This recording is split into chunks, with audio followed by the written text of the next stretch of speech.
Hey guys, so I'm excited because today I'm going to talk to you about the 19th Amendment, and not just the 19th Amendment, but our understanding or perspective of rights and liberty. Okay, now if you've been following me for a while, this will make a little more sense. If you've never followed me before, you're going to have to really just sort of back up in your understanding of what liberty and rights are and readjust your way of thinking. Okay, so let's dive into this. Now, the 19th Amendment is what a lot of people think of as the amendment that gave women the right to vote. All right. Now, I want you to go read my article post about this in my website because this is going to that article breaks down what I'm talking about here in much more detail. But today, what I want to focus on is the simplicity of rights and our understanding of rights in relation to government. Now, remember, rights are not real. Right? If I asked you to hand me a pile of your rights, you couldn't do that. Rights don't actually exist. They're not tangible items. Okay? They're just simply ideas. That's all they are. And the power that they hold really hinges on how much power we give them in our mind. Now, when we associate them with government, what we've tended to do in America is we've started to look at government as the bestower of rights. So government has chosen, say with the 19th Amendment, to bestow upon women rights, the right to vote, in this instance, suffrage. And this was in 1922. So we think that until 1922, women did not have the right to vote.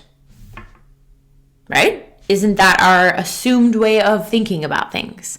Okay, let's back up a little bit. Government, at least according to the way that our founders and those even before them that our founders were influenced by, the way that they saw government, did not come down to government giving rights. What it really started with is that we as people, as humans, already had liberty.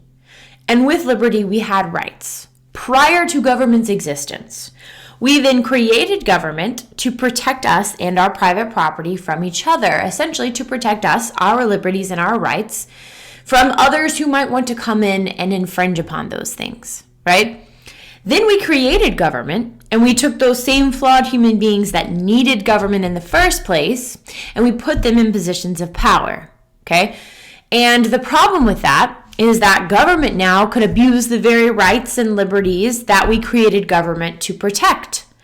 So we needed to give government a job description, something to limit its power, to say, government, you can only go so far and you can do no more. The simplicity of that is the Constitution. The Constitution defines the government's job, therefore confining our government's job. And this is both at the federal and the state level. Government is specifically tasked with doing a very specific set of things, and that's it. And therefore, our liberty and our rights are safe from the abuse of government and safe from the abuse of others who might want to come in and infringe upon us personally.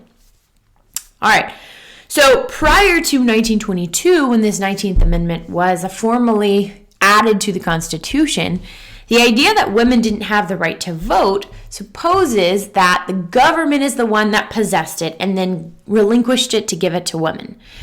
That's not true, because if that were the case, then government would be God and have complete and utter arbitrary power, which is power that essentially comes from nowhere. So the power to give and therefore take away rights. That's not the way it works, okay? So prior to 1922, women already had the right to vote. There was never a question about that. Women already had that right. The only thing that the 19th Amendment did was basically tell government, hey, government, you cannot make laws that would infringe upon or hinder this already existent right from being used. Try to let this sink in, okay? Let's read the 19th Amendment. The 19th Amendment says this: the right of citizens of the United States to vote shall not be denied or abridged by the United States or by any state on account of sex. Congress shall have power to enforce this article by appropriate legislation. So get that.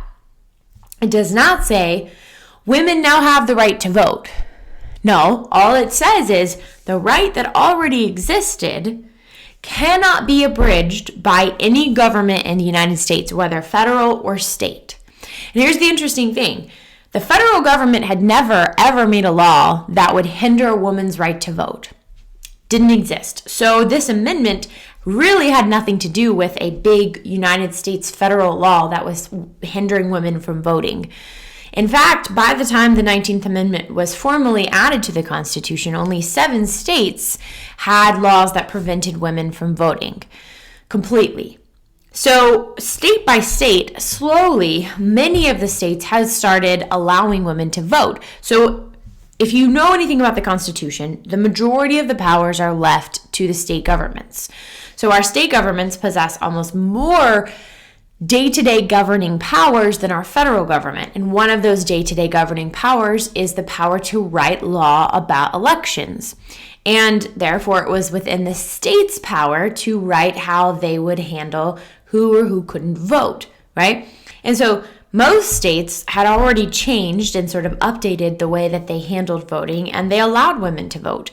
However, there were 7 holdout states that were not allowing women to vote. And so the states collectively came together through a constitutional amendment, which requires a majority of states to come together and approve this constitutional amendment, thereby requiring those 7 states who may have voted against it to no longer be able to prevent women from engaging in a right they already possessed. There needs to be a paradigm shift in the way that we understand government and rights and liberty. Now, I haven't really jumped into the whole conversation of rights versus liberty because there is a very critical distinction between rights and liberty that I will end up using this platform to kind of break down. But today, the most important thing I want you guys to take away from this video is that government does not bequeath rights upon us. All government does is protect us from itself and from others who would hinder or take away those rights, those liberties. And so government, if government is in any way infringing upon a right we already possess, then it is incumbent upon government to change that and no longer be able to prevent us from using a right we already possess.